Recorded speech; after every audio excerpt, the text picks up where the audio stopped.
ఇక్కడ ఉన్నటువంటి విలేకరు సోదరులందరికీ కూడా నమస్కారాలు తెలియజేసుకుంటూ, మరి నిన్న మాజీ ముఖ్యమంత్రి వర్యులు పులివెందుల ఎమ్మెల్యే గారైనటువంటి జగన్మోహన్ రెడ్డి గారు, వైసీపీ అధ్యక్షులు, వారు నిన్న ప్రెస్ మీట్ కండక్ట్ చేశారు. ప్రెస్ మీట్ కండక్ట్ చేసి విశ్వసనీయత, నీతి, నిజాయితీలు అని చెప్పేసి చాలా అంటే ఈ గత 6 నెలలుగా ఒక విశ్వాసం లేనటువంటి గవర్నమెంట్ వచ్చింది అని చెప్పేసి మాట్లాడుతున్నారు. నిజంగా విశ్వసనీయత, నీతి, నిజాయితీ ఈ మాటలు జగన్మోహన్ రెడ్డి గారి నోట వస్తున్నాయంటే నిజంగా దెయ్యాలు వేదాలు వల్లేటట్టుగా ఉందని చెప్పేసి ఈ సందర్భంగా తెలియజేస్తున్నా. ఎందుకు ఈ మాట చెప్తున్నానంటే, ఆయన అధికారాన్ని ఎప్పుడు కూడా ప్రజాస్వామ్యబద్ధంగా ఏ రోజు కూడా ఆయన నడిపించలే.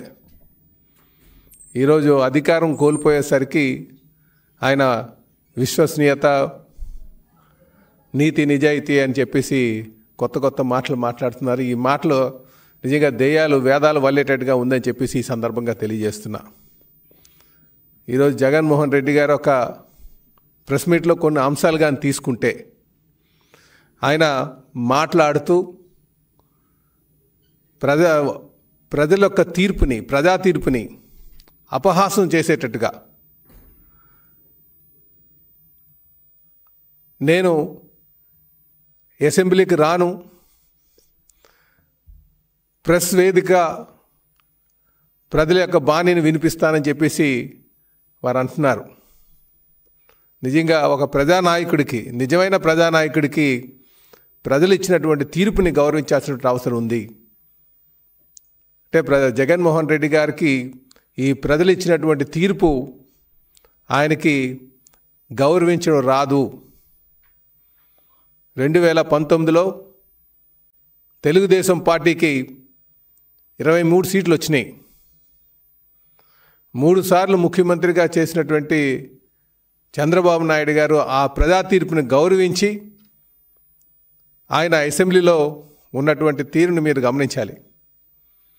అందుకే నిజమైన ప్రజానాయకుడు అంటే ప్రజలు ఏ తీర్పు ఇచ్చినా సరే ఆ తీర్పుని గౌరవం ఇవ్వాలి, అసెంబ్లీకి వెళ్ళాలి, ప్రజల యొక్క బాణీలు తెలియజేయాలి. అంతేగాని నాకు తక్కువ సీట్లు వచ్చాయి కనుక నేను అసెంబ్లీకి వెళ్ళను, నేను కేవలం బయటే కూర్చొని ప్రెస్ మీట్లు కండక్ట్ చేస్తానడం, ఇది ప్రజా తీర్పుని అగౌరవపరచడం అని చెప్పేసి ఈ సందర్భంగా తెలియజేస్తున్నా. జగన్మోహన్ రెడ్డి అందుకే విశ్వసనీయత, నీతి, నిజాయితీ, నిబద్ధత ఈ మాటలు మీకు సరిపోవు అని చెప్పేసి ఈ సందర్భంగా తెలియజేస్తున్నాం.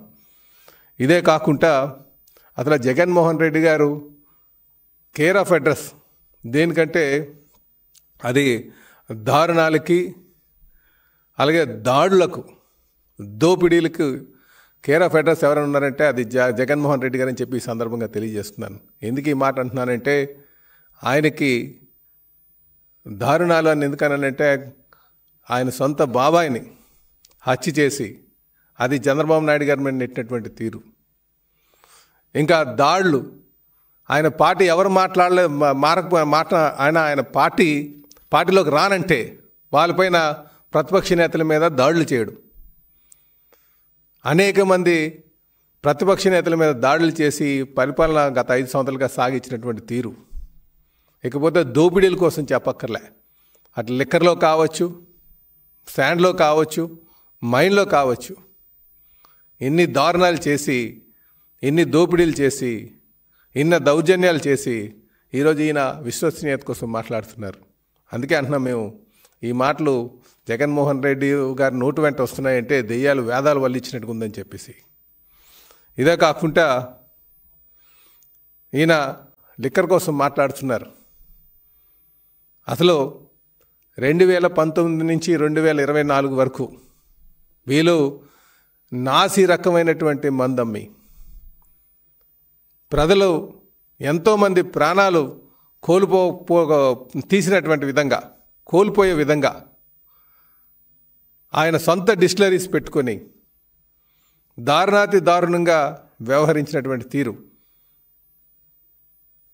ఈరోజు ఈయన లిక్కర్ కోసం మాట్లాడుతున్నారు.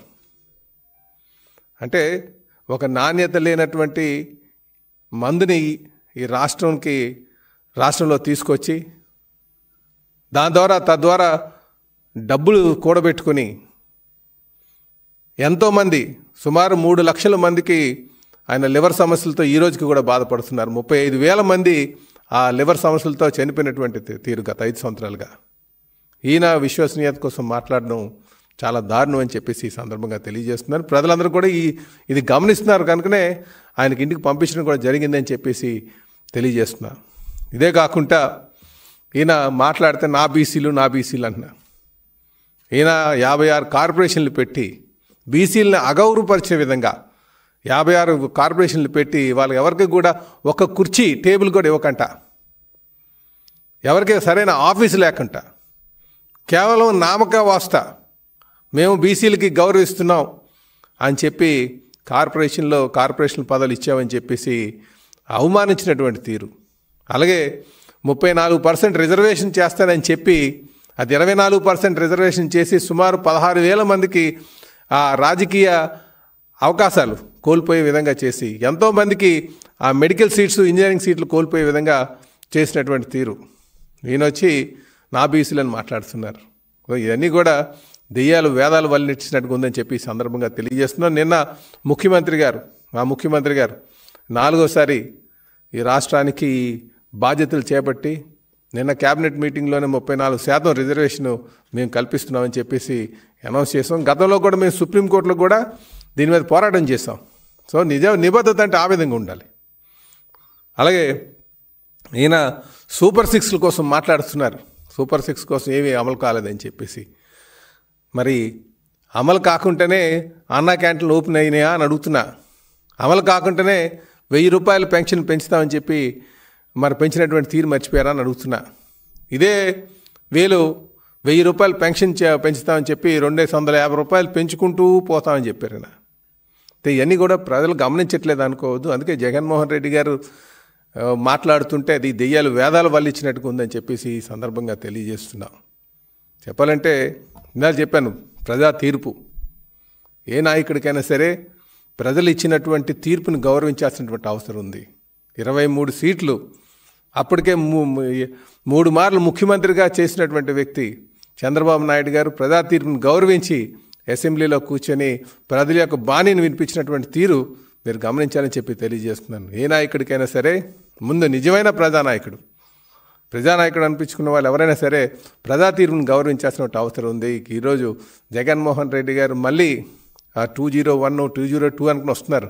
అసలు 110 అంటేనే ఆ నాన్న అధికారాన్ని అడ్డు పెట్టుకొని డబ్బులు దోసుకోవడం. 20 అనేసరికి అధికారంకి వచ్చిన తర్వాత 2 లక్షల రూపాయలు దోసుకోవడం. కనుక వీళ్ళకి 101 అన్నా 201 అన్నా సరే దోపిడీయే ఈ లక్ష్యం అని చెప్పేసి ఈ సందర్భంగా మీ ద్వారా ప్రజలందరికీ తెలియజేస్తూ, జగన్మోహన్ రెడ్డి గారు ఇప్పటికైనా సరే మీ తీరు బాని మార్చుకోండి, ప్రజా తీర్పును గౌరవించి సభకు రండి, అప్పుడు మాట్లాడండి, మిమ్మల్ని విశ్వసిస్తారని చెప్పేసి ప్రజలు నమ్ముతారని చెప్పి తెలియజేస్తూ సెలవు తీసుకున్నాను. నమస్కారం.